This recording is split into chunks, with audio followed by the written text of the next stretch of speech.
Let's enjoy Reader's Digest magazine together.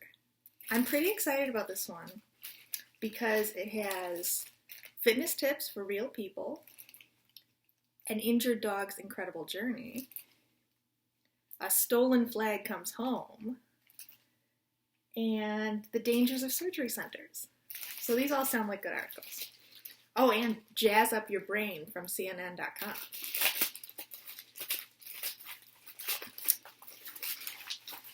Reader's Digest is a magazine for conservative old people with money, usually. Maybe some conservative old people without money, I don't know. But yeah, the ads in it, you can really tell. That it's for old people.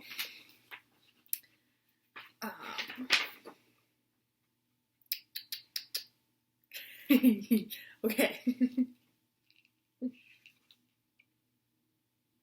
So it's stuff like, well, and for some reason there's this Pez dispenser, Donald Duck Pez dispenser. Don't know what that's about, but you can get a good sense of the audience for this from this one in particular, this article. They gave millions to charity. These secretaries, teachers, and janitors lived frugally, then donated their savings to others. So, it's that typical, live poor, and, isn't it great that these poor people did great things? If you have a lot of money, now you don't have to feel like you have to donate it because poor people with bigger hearts than you are doing it. Okay.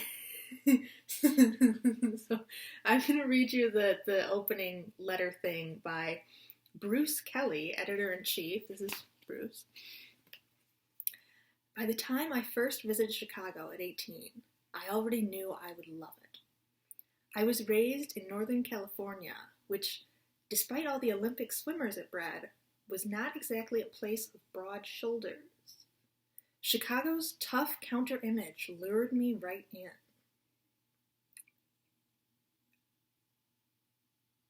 Okay, blah, blah, blah, blah, blah. What made me make that face earlier was sharing little-known facts is very much the heart of RD, Reader's Digest. But I have to say our cover story, Fact or Fiction, takes that mandate to new levels. It's irrefutable that Christ was born on Christmas, Eskimos have the most words for snow, and ostriches bury their heads in the sand, but not according to our crack fact finders. Enjoy the shocks, starting on page 58. Okay, very exciting. These are the letters from readers.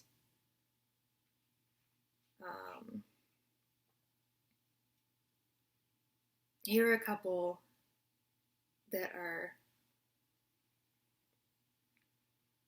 I'm a creature of habit, and I don't like the new changes to Reader's Digest, but I'll get used to it. Helen McCarthy, Trapp, Pennsylvania. Okay, thank you, Helen McCarthy. Well, here's Detroit's Proud Tiger.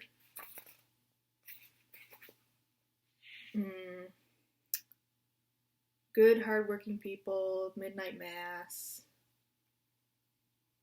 When the abandoned home behind his turned into a crack den, the father of two grabbed some plywood and nails and started boarding up the house.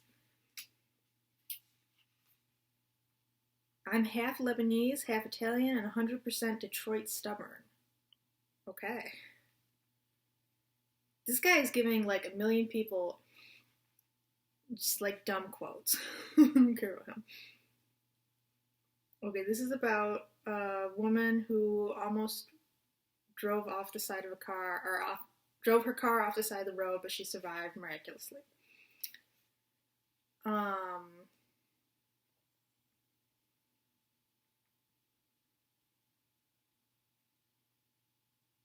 This is Jason Kiley, age 42, won the World Beard and Mustache Contest.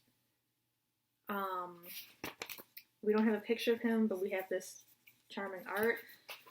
The quote out of this one that I think is the most concerning, perhaps, is, "The best way to describe a beard contest is a cross between a beauty pageant and a dog show." Interesting, Jason Kiley. Oh, here are some jokes that many of them were like stolen from Twitter or whatever.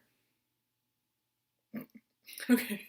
This one made me laugh, even though it's like stupid and bad.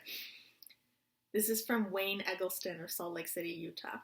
"The topic of conversation was nose jobs. My slightly confused young daughter asked, 'Where does the doctor get the new noses to replace the old ones?' 'They have a place that manufactures them,' I answered. 'It's called the olfactory.'" So all of them are like literally like this.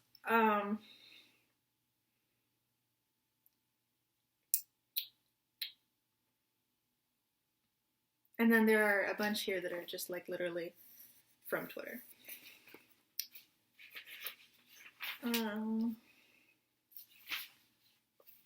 Get in shape in the new year. Who cares?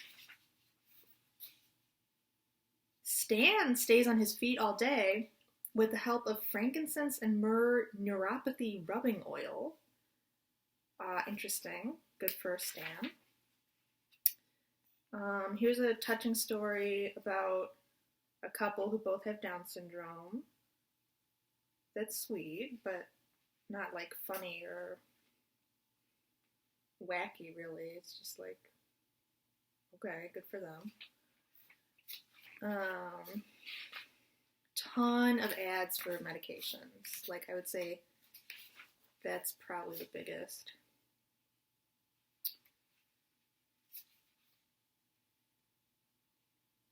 Well, here's good news. A photo a day keeps the doctors away. Taking a photograph each day and posting it online is a popular hobby. Who knew? If the millions of online pictures tagged 365 are any indication. To explore how this habit affects health, British researchers interviewed the creators of online photojournals and discovered that daily photography improved respondents' lives in several ways. It made them mindful of the present, it motivated them to go for walks to get their photos, and it gave them opportunities to interact with folks who shared their interests. Well, that's nice.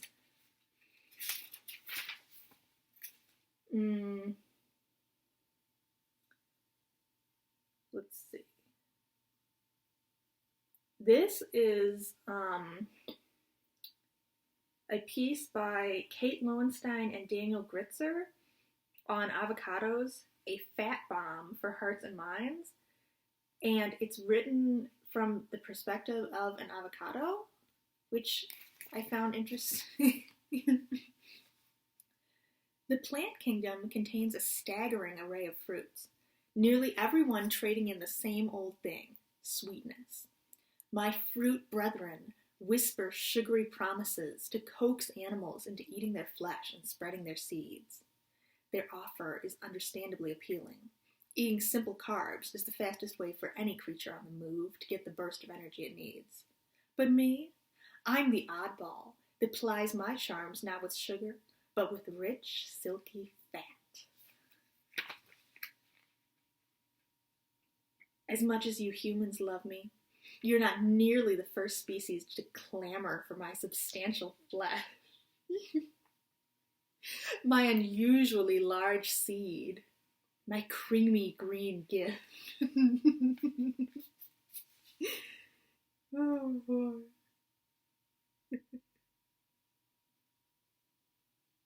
When I bite the hand that breeds me. I mean, it has some informative avocado facts, but it's written like that, so.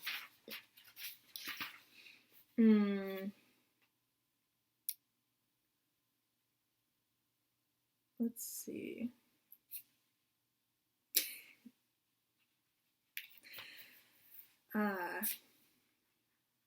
You know you shouldn't open emails or answer phone calls from people you don't know. This helps you avoid phishing, a scamming tactic used to trick people into revealing confidential information about their bank accounts, credit cards, or their personal accounts. Now you also need to be wary of smishing. Phishing attempts conducted over SMS, short message service better known as texting. Don't get smished, everyone.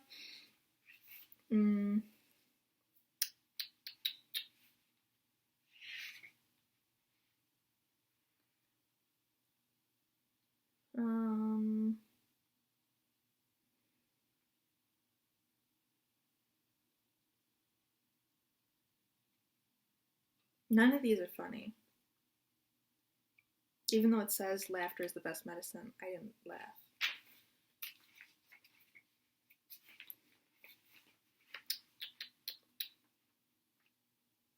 Amazing facts about salt.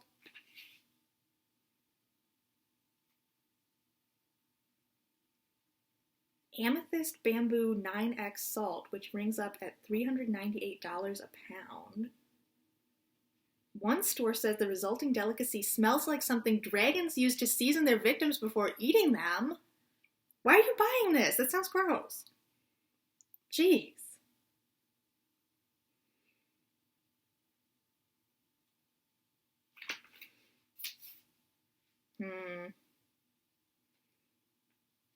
Salt facts, whatever.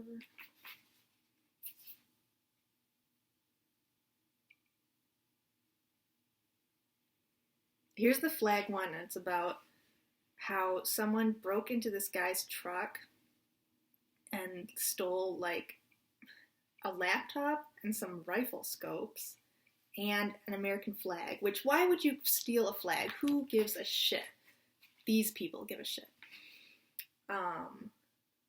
But I mean, it's like, it's this guy's dead son's flag. So that has significance to him. But like, why would you break into the guy's van and steal his dead son's flag? Whatever. Anyway. So it went viral and people finally like gave the flag back, and no one ever said who it was, and the guy's like, it's God. That's who put it there. So a touching story, but also like, I just don't understand why someone stole this guy's flag. So, fact or fiction, we're going to learn about the Pez dispensers now.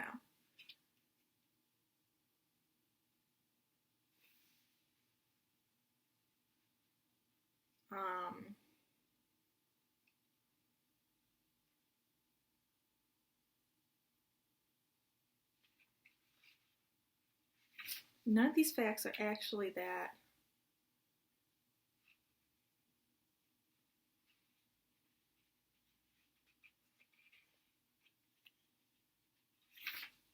like, I know all this.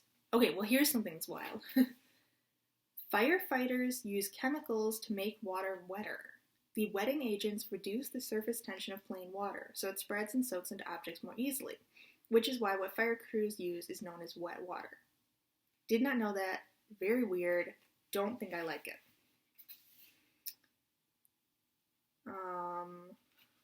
These are all boring. Who cares? Here's the good stuff. Facts that are false. All right, we're going to call you out. The hottest part of a chili pepper is not the seeds. Jesus Christ was not born on December 25th. The Sahara is not the world's largest desert. Chameleons cannot change their coloring to match any background. Paul Revere did not shout, "The British are coming." Okay. So,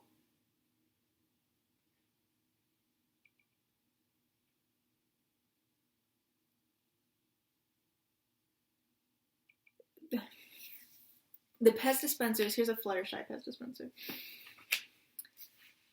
eBay was not founded by a man who wanted to help his fiancée trade Pez dispensers. I did not ever hear this one. But apparently, that's the story that circulated when the online auction house began, but it was really just a PR tall tale. It is true that Pez, named after the German word for peppermint, pfeffermints, were originally created in 1927 to help smokers quit. Almost as strange, the all-important dispensers didn't get their character-inspired tops until 1957. The first was a witch for Halloween.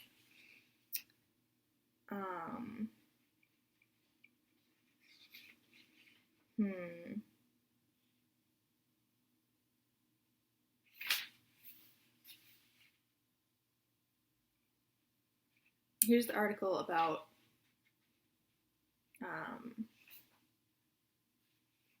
people who had no money but saved it all and then gave it to charity, which again is sweet, but like, why don't rich people give their money to charity?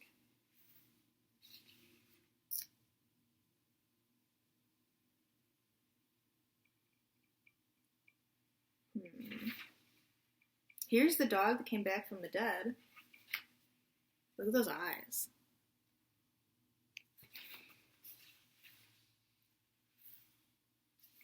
So this poor dog went on a hike with the owner and fell down a steep chute.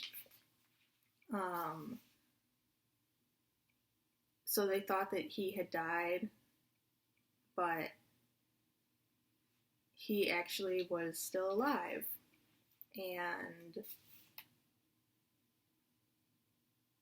wow, and he survived by eating pine needles and berries.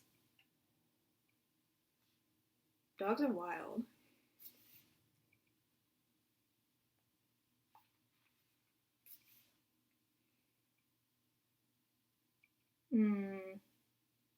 Oh, I remember reading this fucked up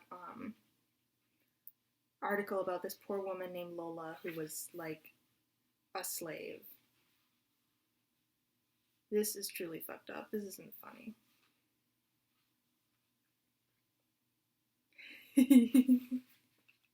Okay, here's something funny.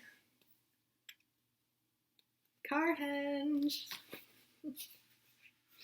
A Stonehenge-inspired tribute. So this is just about, like, huge dumb shit that people... Rising above the city is a mammoth statue of Vulcan, the Roman god of fire and the forge. It is the world's largest cast iron statue, but during the years when I was growing up there, its fame lay primarily in its peculiar attire. Vulcan is wearing nothing but a blacksmith's apron and knee-high sandals, and his bare buttocks shine a moon right at the adjacent city of Homewood. I can't believe they didn't put a picture of this guy in the magazine. I have to Google it myself. Jeez.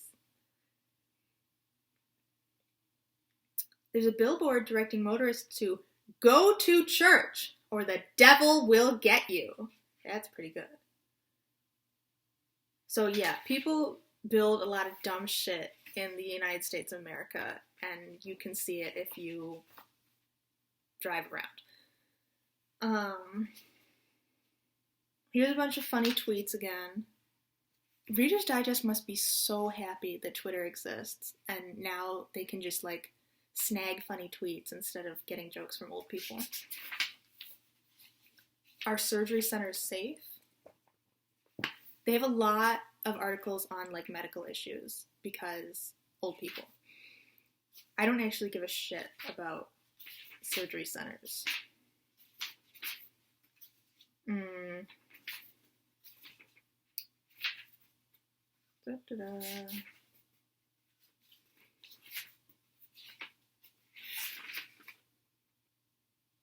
I swear there's supposed to be workout tips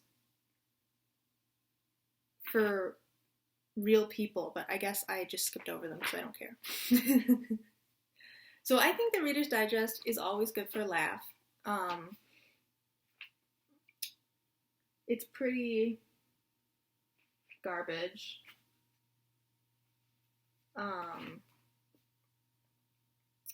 But I love to read magazines that are totally irrelevant to my life and full of information that I did not actually care to know. That's sort of a hobby of mine. So I truly enjoy reading a good Reader's Digest and being like, why did you print this? Hope you enjoyed it too.